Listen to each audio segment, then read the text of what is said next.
Acidente envolvendo uma carreta é registrado na rodovia Irineu Penteado. Câmera da concessionária registrou o momento em que o motorista perdeu o controle da direção e caiu em uma ribanceira. E mais um acidente, desta vez na área urbana. O motociclista acaba invadindo uma padaria no bairro Mãe Preta. E ainda, documentário retrata toda a trajetória do Festival Rock Feminino em Rio Claro. Já ouvi relatos de várias meninas também de que, não, eu comecei a tocar porque eu vi uma menina no festival tocando e eu queria fazer igual. Hoje é quarta-feira e esses são os destaques do Rio Claro Notícias, que já está começando.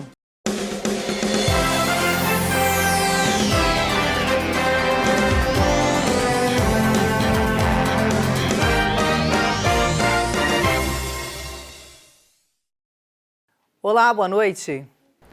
Nós começamos falando de um acidente na rodovia Irineu Penteado, em Ipeúna, envolvendo um caminhão que transportava bebida alcoólica.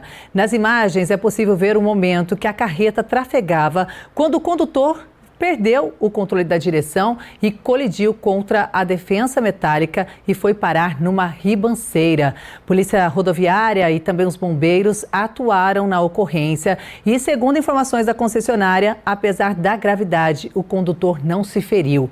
A CETESB, que é a Companhia Ambiental do Estado de São Paulo, também foi acionada e constatou um pequeno vazamento do líquido, mas ressaltou que a quantidade vazada não representa risco de explosão nem de potencial contaminação do solo. Então, aí as equipes trabalharam neste trecho aí e, por sorte, o motorista não se feriu.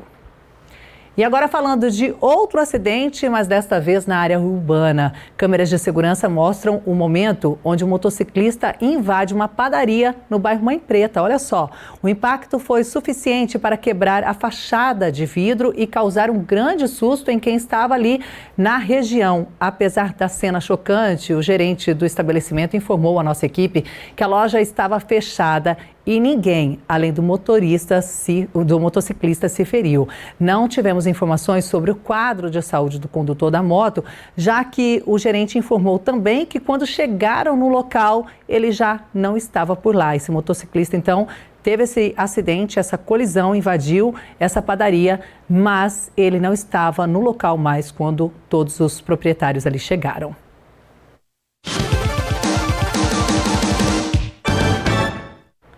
E no quadro Eu Vi de hoje, o Lázaro Antônio nos enviou imagens da situação que se encontra um trecho da estrada Jacutinga, em um local próximo à rodovia Wilson Finardi. Olha só, nas imagens é possível ver um amontoado de lixo de todo tipo e ainda bem próximo ali à pista que dá acesso ao bairro.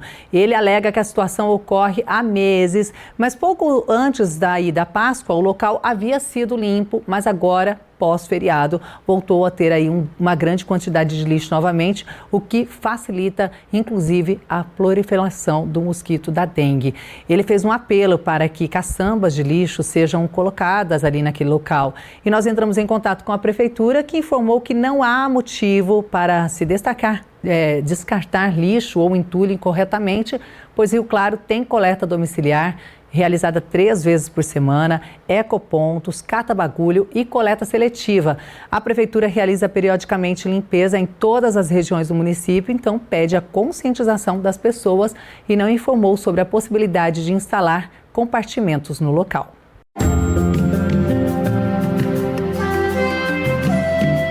Quinta-feira de sol com algumas nuvens no período da manhã. À tarde tem chuva forte que se estende até a noite. Em Rio Claro, mínima de 17, máxima de 28 graus. Em Leme, mínima de 18, máxima de 29. Já em Analândia, as temperaturas oscilam entre 18 e 28 graus.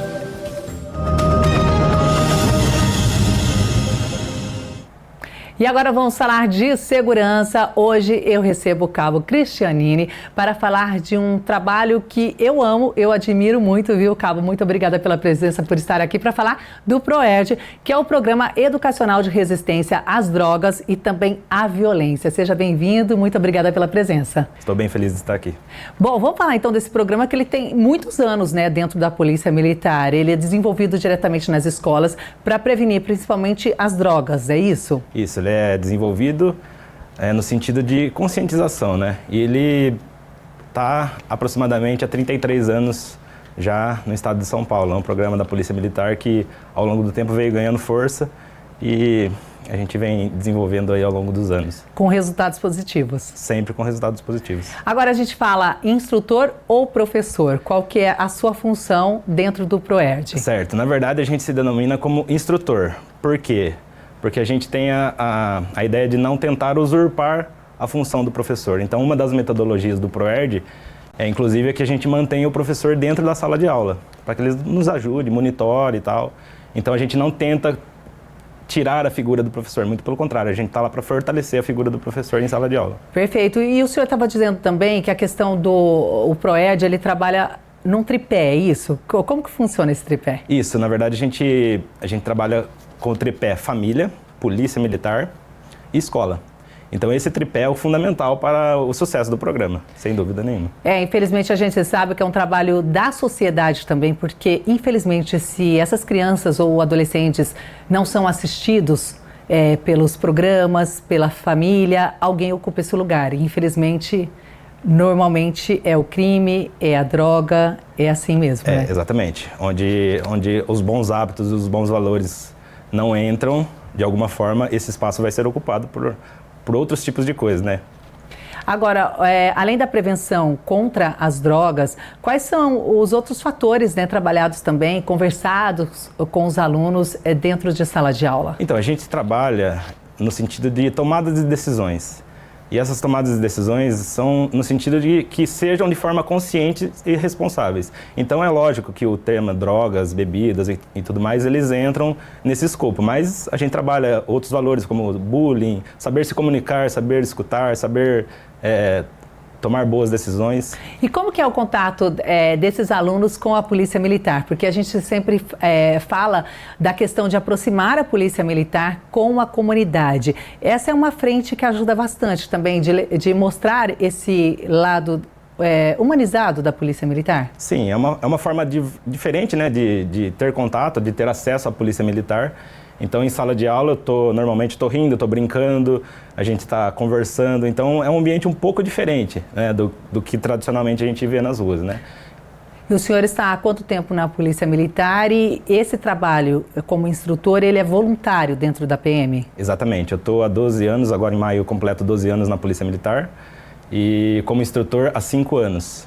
Instrutor do ProERD. Como que surgiu esse desejo de atuar também no ProERD? Então, na verdade, antes da polícia, eu era professor da rede pública, né?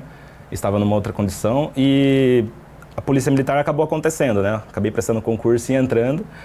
E aí, em algum determinado momento, eu sentia, mesmo estando na polícia, o desejo de retornar às salas de aula. E o ProERD foi esse caminho, foi esse viés. E como que é a ligação com esses alunos? Como que eles recebem? Como que é essa troca? Normalmente, a receptividade é muito boa, porque a gente transmite esse contato e esse carinho da Polícia Militar também para os alunos. Então, é desenvolvido ao longo de 10 semanas, com o fechamento, com uma formatura. Então, ao longo de 12, 13 semanas, o programa ele é concluído. Bom, inclusive a gente tem umas fotos também, eu acho que o pessoal vai mostrar agora, já está mostrando o vídeo. O Claretiano, inclusive, faz parte também dessa parceria com a Polícia Militar para levar todos esses conhecimentos, essa prevenção para os alunos também. Quantas escolas, em média, no município? Então, o Claretiano, especificamente, ele retornou na nossa grade no ano passado, então pós-pandemia a gente vem retomando aos poucos, mesmo porque a gente vem adaptando o conteúdo, as novas demandas, né? Então o Claretiano retornou no ano passado para a nossa grade e esse ano, no segundo semestre, será atendido também novamente. Bom, a gente está vendo aqui, como o senhor disse, que brinca bastante em sala de aula, se diverte, dá risada, porque tem que ser bem atrativo mesmo para as crianças. Então a gente viu um vídeo aqui agora com a musiquinha, a tradicional música... A tradicional, revitalizada, mas é a tradicional do ProERD, né? E a criançada canta bastante e dança bastante também. Sem dúvida alguma. E esse momento que a gente viu do vídeo é da formatura? Esse vídeo aí é da formatura e, na verdade, é o ápice, né? A cereja do bolo, na verdade. Então, o fechamento de todo o programa é na formatura, é o espaço onde a gente mais brinca. A gente já brinca ao longo do tempo, né? Mas a formatura é o ápice, é a cereja do bolo da... Mas eu creio que os alunos acabam trazendo algumas histórias também, porque a gente sabe que em determinadas regiões ou determinadas situações, algumas crianças estão envolvidas em um meio em que existe essas drogas. E eles compartilham histórias. Isso é constante. Na verdade, em todas as aulas, a gente sempre tem esse apelo. Então, a gente pede muita participação dos alunos. Então, constantemente, em todas as aulas, eles trazem experiências e a partir dessas experiências que a gente faz a nossa conversa, a nossa reflexão. E se você está em casa, quer saber um pouco mais ou é de alguma escola e quer esse programa aí para prevenir as drogas e também a violência aí com as crianças, então é só acionar a Polícia Militar e saber como que funciona. Muito obrigada, seja sempre bem-vindo aqui com a gente para falar desse programa tão especial. Eu agradeço a oportunidade, muito obrigado. Obrigado, Janaína. Seja sempre bem-vindo. E olha, daqui a pouco a gente está de volta e eu volto para falar do setor cultural, viu? O documentário retrata a trajetória do Festival Rock Feminino em Rio Claro, que destacou aí muitas mulheres neste universo. Eu volto já.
Já estamos de volta para falar de cultura, mas agora de um documentário realizado por meio de incentivo da Lei Paulo Gustavo e retrata a trajetória do Festival Rock Feminino em Rio Claro, que no passado ganhou projeção nacional, além de destacar as mulheres neste universo. E os convidados puderam acompanhar a pré-estreia do filme, que recebeu o nome de O Acorde de uma Geração.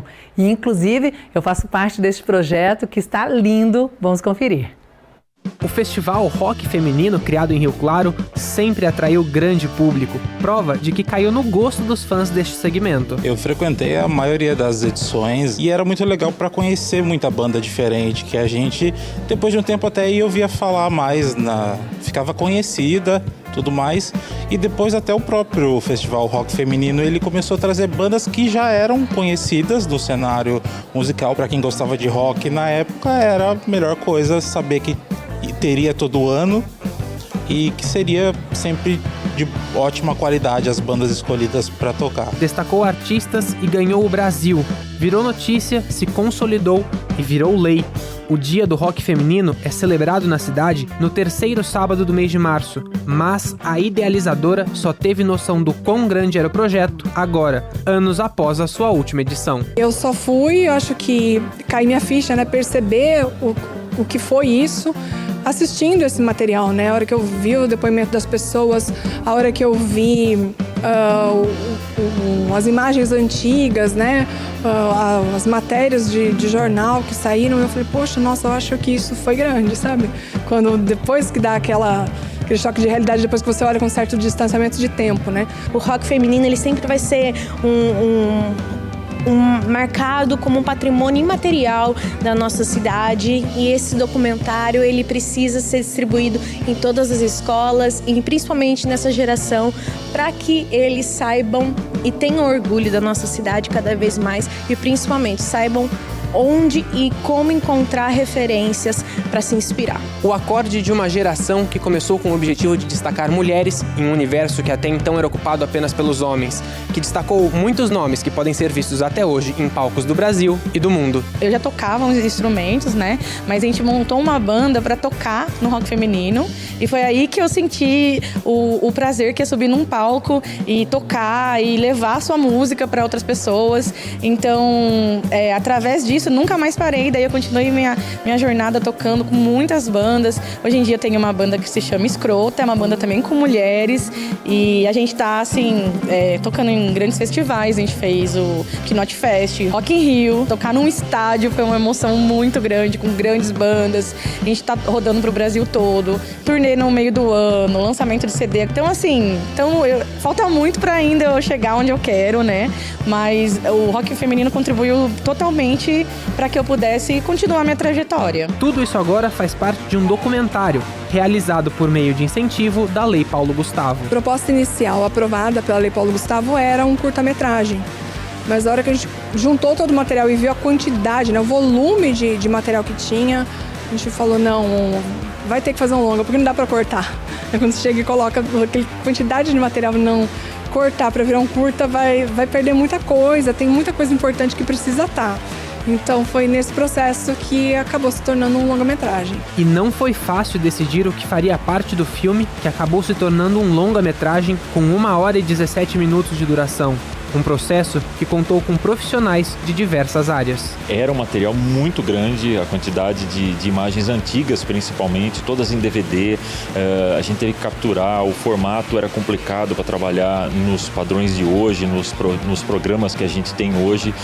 Então foi uma luta para conseguir que tudo isso funcionasse. A quantidade de material bruto era muito grande para a gente conseguir escolher as melhores cenas e ir fazendo a cobertura dos depoimentos que eram muito legais, e fazer essa associação do depoimento com a imagem que o público está vendo para dar um dinamismo no documentário, que era para ser um curta-metragem, acabou virando um longa pela quantidade de material e pela riqueza dos depoimentos. O objetivo é manter viva a história do festival, realizado em 11 edições e que contribuiu para o posicionamento das mulheres no palco e nos bastidores do rock. O trabalho finalizado foi apresentado em uma pré-estreia para convidados. Para quem não teve a oportunidade de vivenciar naquela época, vai poder conferir o que foi o rock feminino, o festival que projetou muitas mulheres para o Brasil e para o mundo. E hoje todo esse documento que estava guardado foi compilado aí para um documentário que seria um curta-metragem, mas acabou virando um longa. E muitas pessoas se emocionaram com toda essa história porque